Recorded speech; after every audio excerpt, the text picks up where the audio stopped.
Hello, everyone. Welcome to another episode of Words of Heart. In today's episode, we have the privilege of speaking with Rebecca Hine. Durance Hine. Yeah. Durance Hine, my bad. No problem. Rebecca Durance Hine. Thank you for joining me today, Rebecca. My pleasure. Thank you for having me. Awesome. So, Rebecca, if you could tell my audience a bit about yourself, that would be great. Sure. So the story of this part of my life began in 2017, and when I was 28, that year I was diagnosed with breast cancer. And it was a more aggressive form of breast cancer. It had some aspects to it that made it a bit more aggressive. But I was very lucky when I found it. It was still great, or it was still stage 1. And I just, found it myself doing a self check. And so I was extremely, extremely lucky to have found it when I did, when it was as early as it was. And I've sort of, my mom's always been sort of interested in natural and alternative medicine. Like, we obviously had a regular family doctor and all of that, but I remember going to the naturopath occasionally, or chiropractor, and that was not as common back then in the 90s. So I was always had this sort of open-mindedness or appreciation towards other forms of medicine than just what we have in our conventional Western medical system. And so I'm also a teacher, and I love learning and I love research. And so I think my reaction to any big problem, and it's probably somewhat anxiety driven, but my reaction is sort of just dive in and find what else I can do to help myself solve that problem, or whatever it is, big or small. And so, I just started researching everything that I could find. I had my regular oncologist and surgeon, but then I also had an integrative doctor. And at one point, I had 3 different naturopaths that I was seeing for various things. And so I just kind of went from there, and it launched me into this really crazy healing journey. And the focus of that journey initially was to heal physically, of course, and to figure out everything that I could do to help myself, heal this and then prevent it from ever coming back. Because that's the big thing after you're done treatment, is how do you prevent it from coming back? And breast cancer is one of those cancers that has a tendency to recur even 15, 20 years later. So there's always this feeling that you're not ever quite out of the woods. But what was totally unexpected was the mental, emotional, and spiritual healing that I underwent as a result of this journey as well. It was, like I said, completely unexpected. You're so focused on the physical, and that, of course, is very important. But there was just so much mental and emotional healing, and then the development of this spiritual connection, which I'd never had before, never really been interested in before. But it just kind of happened, when these huge life-changing, life-altering events happen to you, your perspective on a lot of things shifts and realigns. And when I ended up coming through cancer very well, mentally and emotionally in particular. And that's an area of healing in cancer that often gets overlooked because our doctors are so focused on the physical, which is rightly so. That's where their area of expertise is. But I just felt like I needed to first figure out how I had come through it so well, because I didn't even really have a clear sense of how I had done that initially. I just kind of took it a day at a time and went with what came at me. So I'd spent a lot of time thinking about and writing about how I had done that, how I had come through it so well. And then I felt like I needed to share that. So a couple of years ago, I started writing a blog and sharing posts on Facebook and just being very open and honest about my physical healing from cancer, but also my mental and emotional and spiritual healing as well. So that's what my focus is now that I'm through the worst of the storm. It's to maintain my health first and foremost, but also to share, because I think that has helped me just as much as it helps other people, it's been incredibly cathartic for me and very healing for me to write and to share. It brings a lot of purpose to something that was really difficult and seemed so unfair. And at the time, it has now, sort of allows me to bring purpose to that diagnosis, something positive to that diagnosis that was, something that was pretty negative at the time. So that's my story when it comes to cancer. I truly admire you for sharing that. And I admire you even more for seeing that there was like a silver lining and purpose to your diagnosis.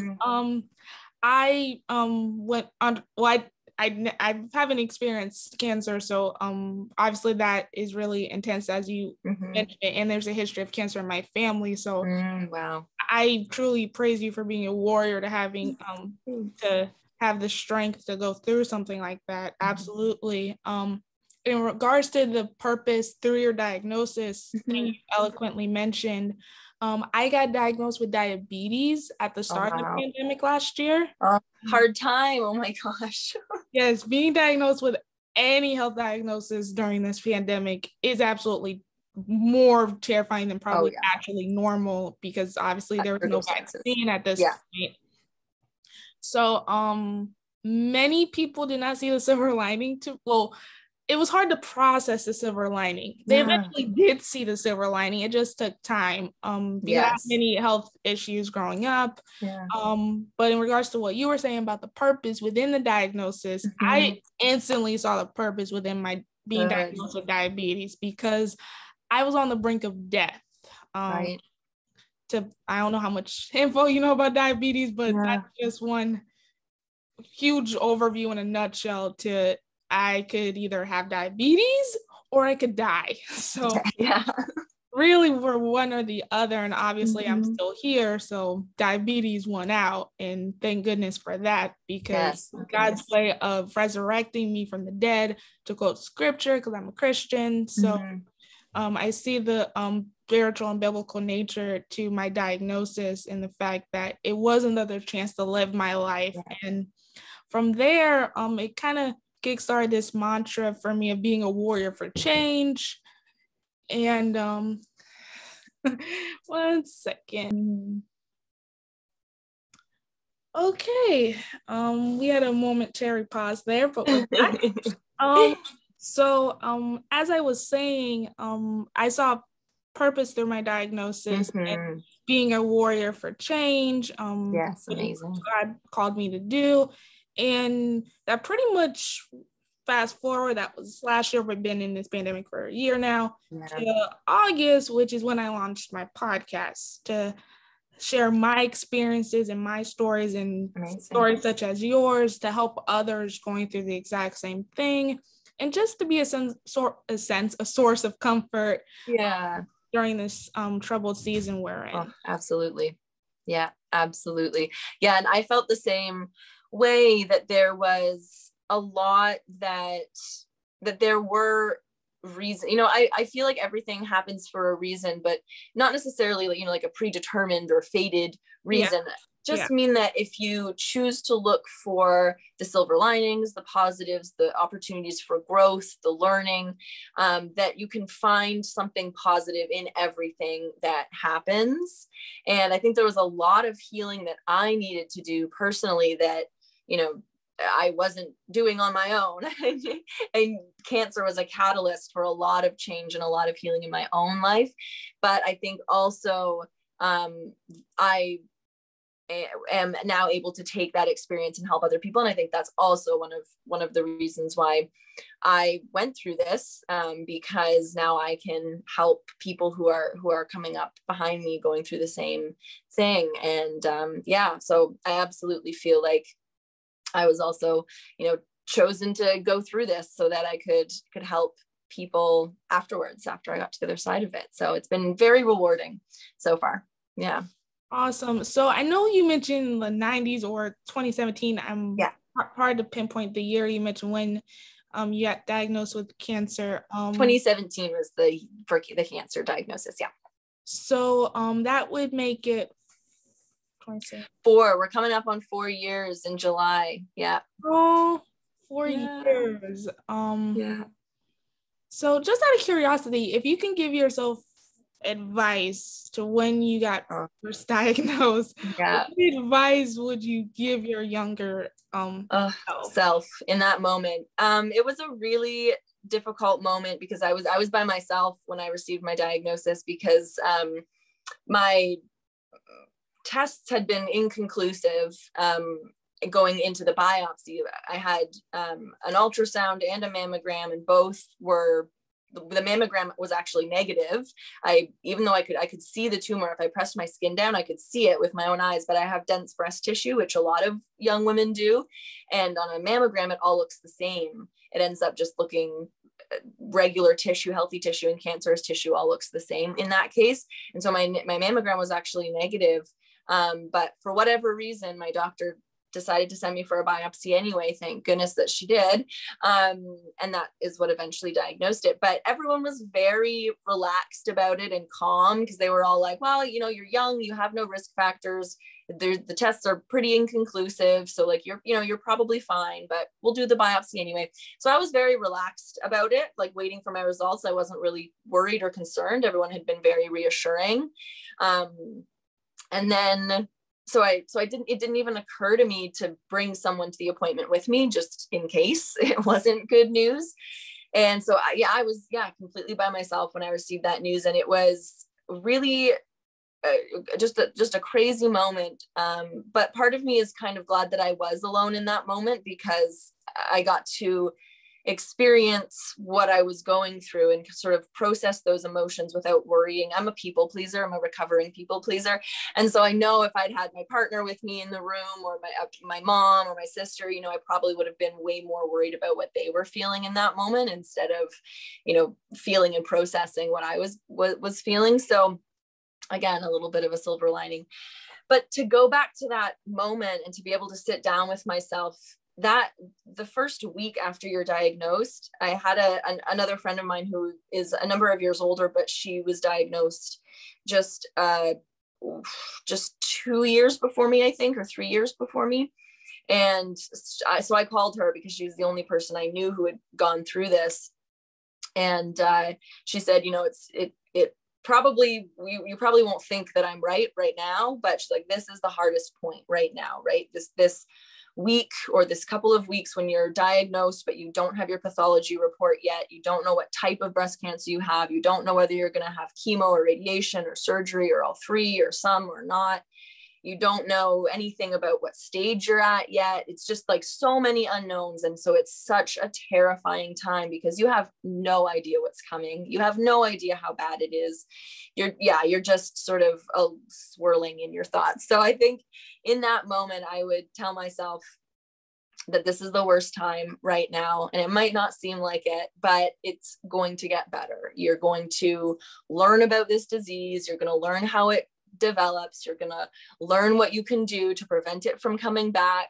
Your relationships with people are going to get stronger as a result. Your relationship with your family, your friends, your partner is going to get stronger. You're going to learn so much about yourself. You're going to grow into the person that you are meant to be, that you were put on this earth to be. And I would just give all of the positives. I would just share all of the positives that were going to come as a result of that.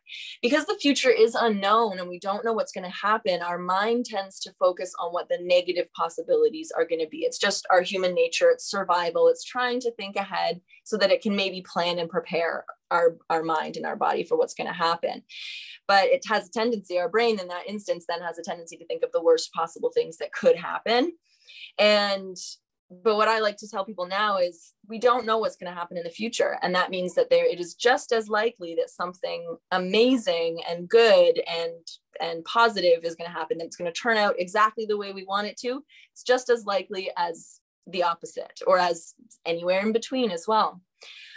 So I think just being aware of that in that moment would have helped so much.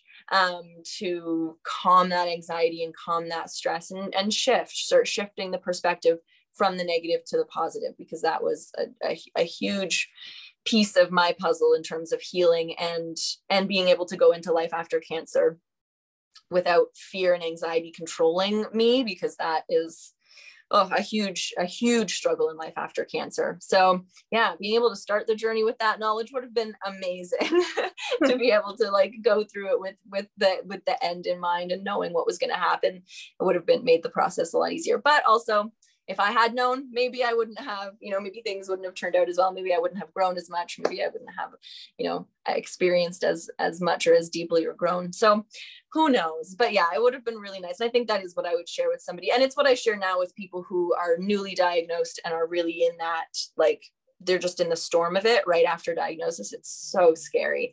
And I think just having someone that you can look to who's gone through it, and you can see that, there is life after cancer. It is possible to get through this.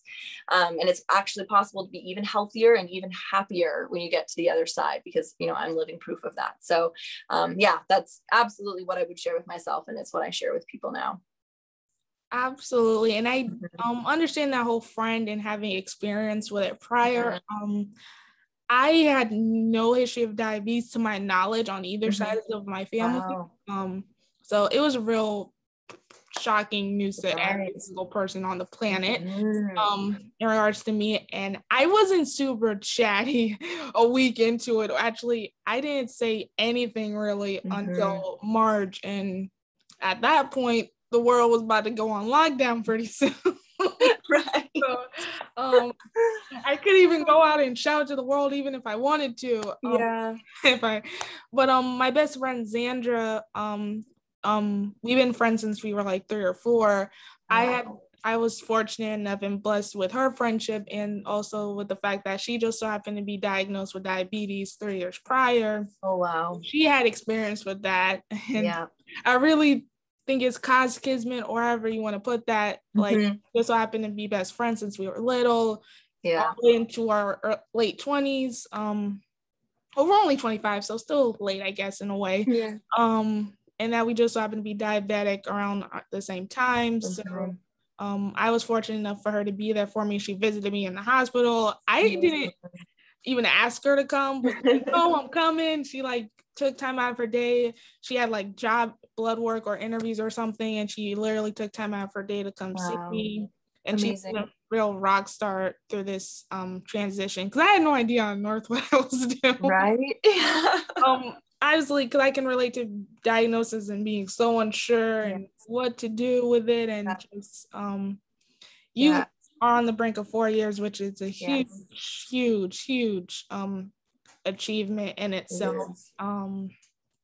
And I'm like many people who got diagnosed with plenty of stuff during this pandemic, I'm sure, which is unfortunate. I got take light to the fact that this pandemic has affected everyone involved, and my heart goes out to anyone who has been affected by it.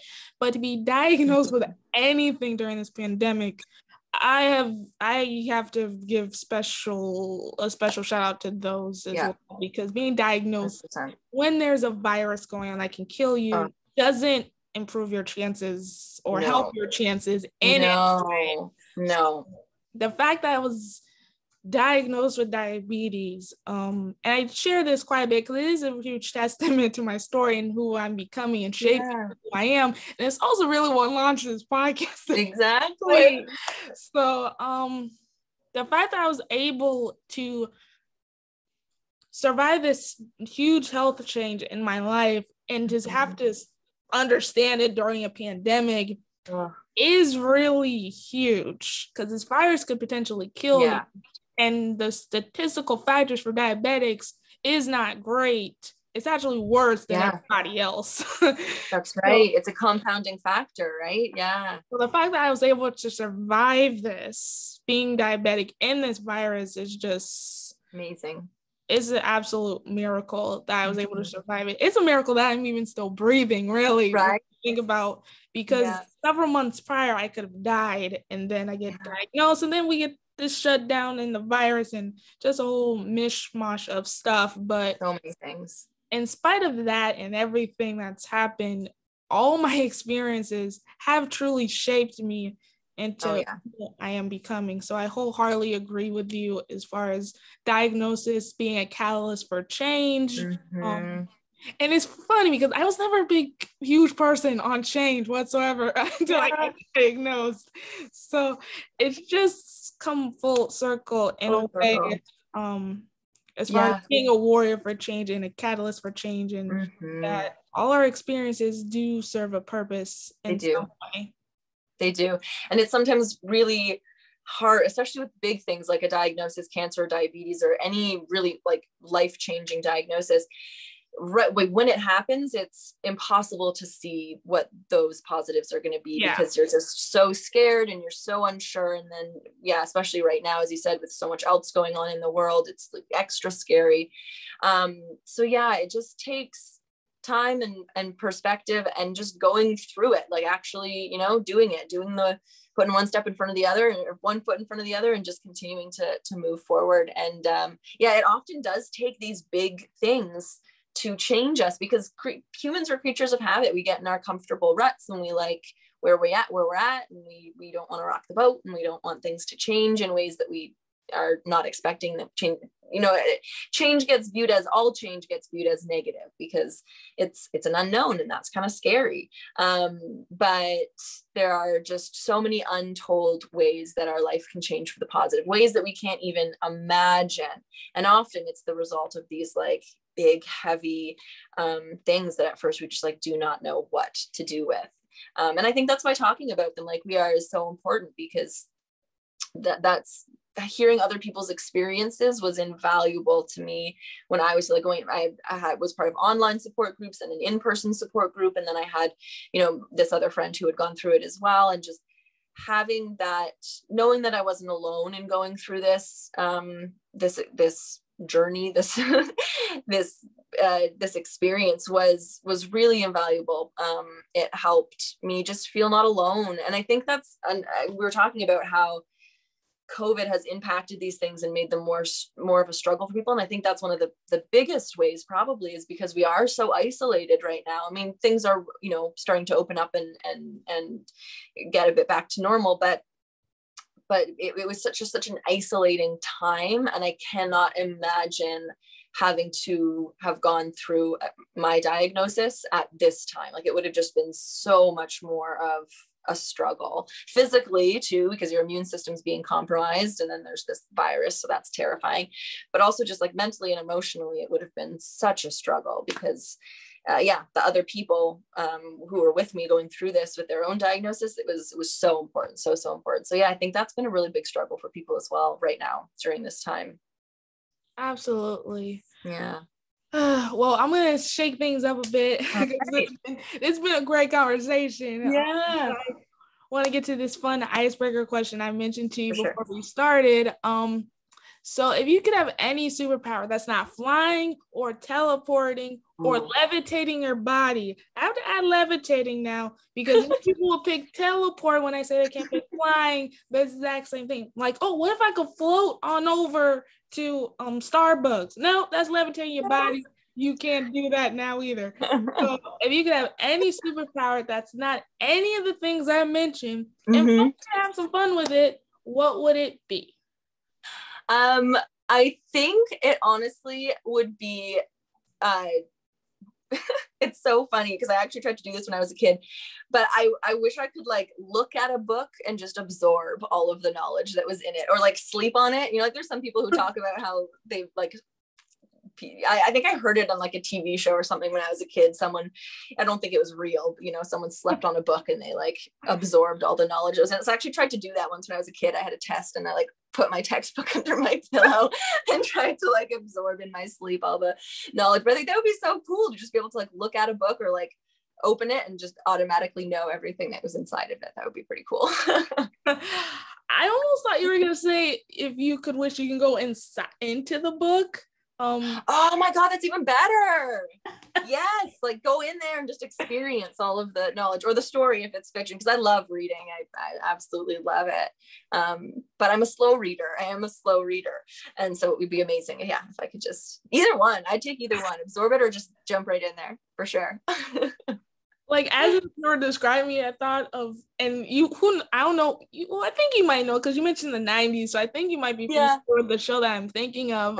There's this show on PBS called, and I don't even know if this was part of the intro or not, but it just got me thinking of it for some reason. It was called like Reading Rainbow or something. Yeah, I know Reading Rainbow. Yeah. I was just picturing like the book opening, Yeah. and then the song theme song. Book, Reading Rainbow. Yeah. But that would be a good power. Either Yeah. one you would pick, obviously. My power is not exactly as cool as yours, but like it could be a cool one in the future if it does happen to exist. Would be the power for this podcast to be heard across other galaxies that have yet to be discovered. So they're not even on NASA's radar yet. And yet tuning into this awesome podcast right now. Amazing. That's such a good one. That's so cool. Wouldn't that be amazing? Yes, they can tune in, absorb the information with their minds or antennas or whatever. Yeah. Martian-like construct that they can hear into. I'm sure there's many ways to hear on other planets that earlobes. Well, we can talk about jumping into books or jumping on the moon, but we're at the end of this awesome conversation, unfortunately. Do you have any social plugins, websites where people can get in contact with you? Give us the one-on-one into how my audience can contact you. For sure.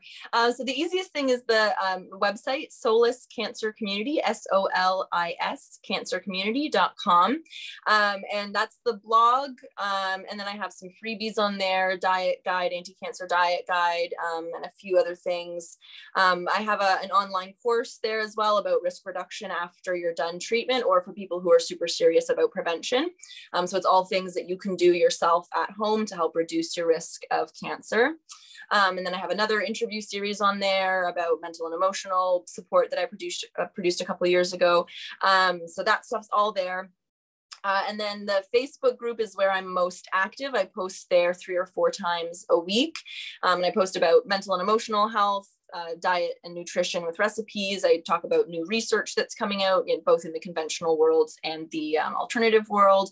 Talk about supplements and detoxing and all sorts of stuff. So that's Solis Cancer Community Facebook group. If you just search Solis Cancer Community on Facebook, it'll come up. Same thing on Instagram and same thing on YouTube. On YouTube, I have a lot of I have like meditations and interviews as well on there. I do a Mental Health Monday video every Monday, so those are all up on YouTube as well. So Solis Cancer Community, just on whatever social media platform you use that you like, that's the easiest, or the website, soliscancercommunity.com. Awesome. Thank you for joining me today, Rebecca. This was an amazing conversation. It was fantastic. Yes. Thank you so much for having me. I love talking about this stuff. I love sharing. Like I said, I feel like it was one of the main purposes why I went through this, so that I could help others. So thank you for giving me a platform to do that.